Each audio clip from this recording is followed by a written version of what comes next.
So, um, but well, yeah, man, it's great to meet you. I'm curious to begin our conversation here. Coming up on the 4-year anniversary of this pandemic, how did you get through that time period, and how did it change you? Well, I got through by process of elimination and learning as far as professionally. I mean, I am primarily like a commercial litigation attorney and I also do transactional stuff. So everything I used to do in person got moved to Zoom. Yeah, And I would say right now about 75% of it is still on Zoom and about 25% has gone back to in person. So it was cool because now all of a sudden, like, I can go talk to people and do stuff without having to drive somewhere and then go stand in a little box in the sky for, a few minutes for a hearing or whatever, when I can just click on and I'm done. yeah. So, that's one way I got through it. Personally, whatever, you get locked down with your family. So it was a fun time that whole time with my kids and my wife and driving past my in-laws or my parents in the driveway at a distance saying hi or whatever and not like interacting with each other. So but things are pretty much back to as normal as I guess they're going to be in a post-pandemic world. Yeah. So but So, I'm glad the one thing that I got from the COVID situation is being able to do stuff remotely, which was the amount of time I wasted in my life for, however many years practicing law, doing stuff where I'd have to go in person to do stuff versus Zoom or Teams or whatever you're using is just mind-boggling. it really is. And I think about that with like medical appointments that we were doing over that time. I have a Yeah, son that's on the spectrum, and we'd have to do these appointments, which they would only talk to him for a short amount of time.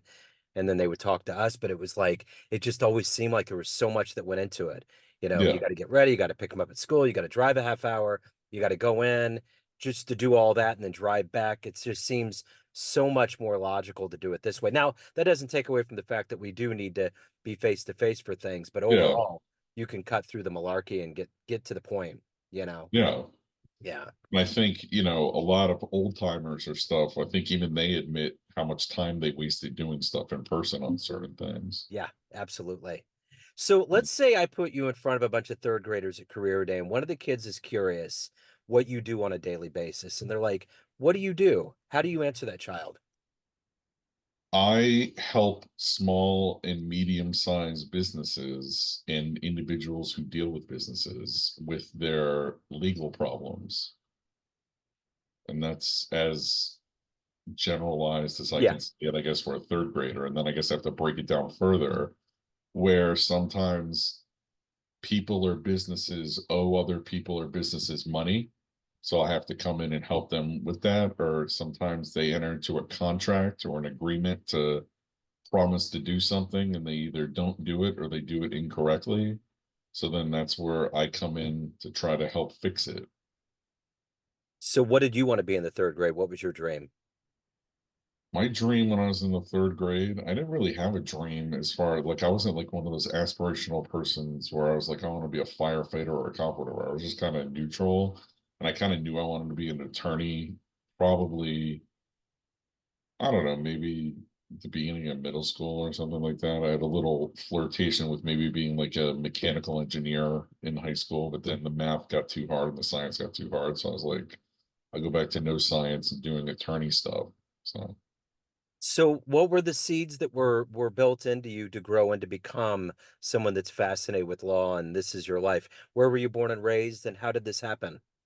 sure. So I was born in New Jersey, but I've lived in South Florida since I was 6 years old. So for down here by those standards, I'm like a legitimate like lifer, Yeah. um, true citizen because a lot of people, especially with the pandemic, a lot of people have just shown up here in the last 5 years, particularly in where I live in Northern Broward County. There's tons of people from New York, New Jersey, Massachusetts, and stuff who just showed up here. So I'm like an old timer. Yeah. So, I grew up here in South Florida, just regular, you know, childhood, nothing extraordinary or whatever. But, as far as getting into law or stuff. I just kind of liked, debate and talking and various other things. And then I like social sciences, like social studies is always my favorite subject in school. So I kind of just took off from there and then got focused into political science in college. And then the political science was like focused into law stuff, and then law stuff focused into law school. So, who's been a hero and inspiration for you in your life? As far as like personal people or whatever, I would say probably the two biggest inspirational heroes in my life were my maternal grandparents. They were both in World War II. My grandma was in the Navy and my grandpa was in the Army, and they actually met when they were discharged from the service in St. Petersburg in Florida. So I always looked up to, I looked up to my parents, but I always looked up to my grandparents growing up because I always thought they were cool. And that whole generation of people are like, 5 times stronger than people are today as far as what they could do and what they did. And I just thought they had a very interesting life story. Each of them was different. My grandfather was from rural Illinois and grew up in a very interesting existence with like a main street kind of Americana town or whatever that I'd always hear about and stuff. And then I'd hear about his adventures that he went on throughout his life. And then my grandma, her whole family came over from Italy and they were just like beyond impoverished. And they lived in a shack on the side of a mountain in upstate New York, and they had no uh electricity or running water or something like that. So it was always Wow. interesting to see how they came about and what they did and how they eventually moved to New Jersey and then they actually retired to Florida. That's why we followed them down here. And they always were a great inspiration for me just because of their life story and what they did. And they were great people. What's the best advice you've ever gotten? The best advice I've ever gotten as far as anything is to always believe in yourself and count on yourself and focus on yourself, because no matter what happens with other people or other things, you're always going to be there. So you always have to make sure that you're doing the best for yourself, the best that you can do for other people, and the best, be the best version of yourself that you can be, no matter what it is you're doing or, whatever walk of life you're in or whatever. Such great advice. Um, Let me ask you this. If you could meet one person alive on the planet right now that you find interesting or fascinating, who would that be? Who would you love to meet and talk to? There's a lot of fascinating, interesting people out there who I'd like to meet and talk to, particularly nowadays. I would probably say someone who would be, I would say someone just because it would be cool would be someone like even though I'm not a huge Rolling Stones fan, I would say just to have like a beer with Mick Jagger Yeah, would be fascinating just because of the stories that he could tell of just like, Mick, tell me 30 minutes of totally obscure stories of being on the road for since the 60s or whatever. yeah. So I think he would be the kind of, not necessarily like I have one person who I want to say, but that's the kind of person I would want to try to meet, as someone who would have like some extraordinary life story of very diverse things going through decades and always being relevant and Yeah. always being on the cutting edge of like society and pop culture and stuff like that. So, what is the motivation for you? Every day you wake up, you do the work that you do, you're helping people, you're evolving as a person. What is that motivation for you? It's interesting because I always think back to, I'm like a child of the 80s. Like I love the 1980s. If I could go back there and live there, I would be there, first thing. And I always remember the Dunkin' Donuts commercial from the 80s where the guy would wake up and he'd say, "It's time to make the donuts." Yep. And it would be middle of the night, time to make the donuts. It'd be pouring rain, time to make the donuts. And like, as dumb as that sounds, like it's always time to make the donuts. So I always remember that from when I was a kid and I always take that as like a motivation where no matter if you're tired, you're sick, I've been sick for a few weeks, so we discussed that off air. Um, it's you got to get up and you got to do the stuff. I mean, you want to support your family, you want to support your business, you want to support your community, or you want to support whatever. You got to get up and do the work. So that's always my mantra is it's no Ben Affleck commercial, but it's I like, time to make the donuts. Absolutely. I was just saying that the other day to my wife. Yeah, I blurted out. Yeah.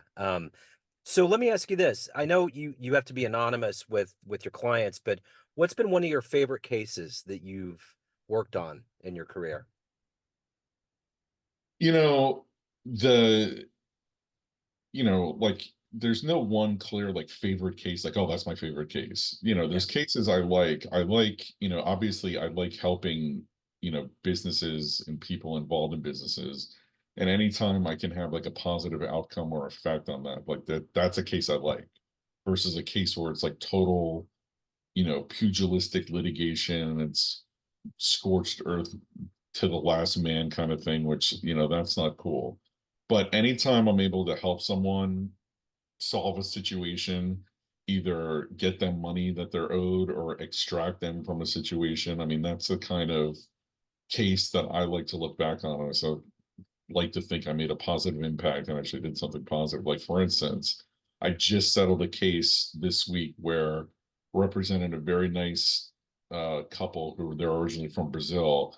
They own like a marble company, and they were sued for a contracting issue by a homeowner. And they're very nervous. It's their whole business is their whole life is this business, and it's just the two of them and whatever, and we were able to settle the case and extricate them from that situation. It was a very positive outcome and they were very grateful, so I'm very happy when things like that happen versus things like the stuff you see on TV or on the internet or stuff about like these all out brutal lawsuits where it's like to the last man kind of thing. Yeah. So of all of the things that you've done and become and overcome and evolved into in your life, what are you the proudest of? Obviously it would have to be outside of professional stuff. It would be, being a father and a husband. That would Yeah. be the thing, especially now that my kids are getting a little older. My son's 15, my daughter's 12, so they're kind of like able, they're more able to do things on their own. You're able to talk to them in more of an adult way and find out stuff and, figure out like, are you being a good parent or not, or what are you doing, whatever. So, I mean, obviously, I think that has to be anyone's answer as far as what they're most proud of. As far as professionally, I'm proud of the fact that I originally started out working in big law firms, and I guess I'm proud of the fact that I was able to branch off on my own and form my own law firm where I'm in charge and everything stops with me and I'm totally responsible. And anything good that happens is because of me, anything bad that happens because of me. And, it's good to take hold of that and, live up to your potential as far as, you know, proceeding forward and running your own business. So speaking of youth, if you could have a dream tonight, run into the 18-year-old version of you, and you could give that young version of you a piece of advice based on the wisdom you've gained in your life so far, what advice would you give your younger self? It would be the same thing we talked about before. Just believe in yourself and Yeah. focus on yourself and don't doubt yourself. And, I mean, just don't blindly go out there and do stuff, but make informed, wise decisions. And when you make those informed, wise decisions, believe in them and believe in you. Because, like I said, when all's said and done and you're there staring in the mirror, it's just you, yourself, and you. That's it. Yeah. So there's no one else around. And, you always got to focus on yourself because it's always you. So, Matthew, at the end of the day, everyone has a perception of you, family, friends, clients, colleagues, but you run the show. What's your perception of you? Who do you think you are? I like to think that people think like I'm a nice, intelligent guy who helps people, who's maybe a little quirky and out there with some of the stuff I do. But I just want to be thought of as someone who's nice, helpful, and is a good father, a good husband, a good son, and just someone who puts out like a good, positive self-image and puts out good vibes in the world. So, if anyone wants to hire you, learn more about you, reach out, all the good business, where's the best place to go? The best place to go is to my website, which is fornarolegal.com, which is my last name, FORNAROLEGAL.com.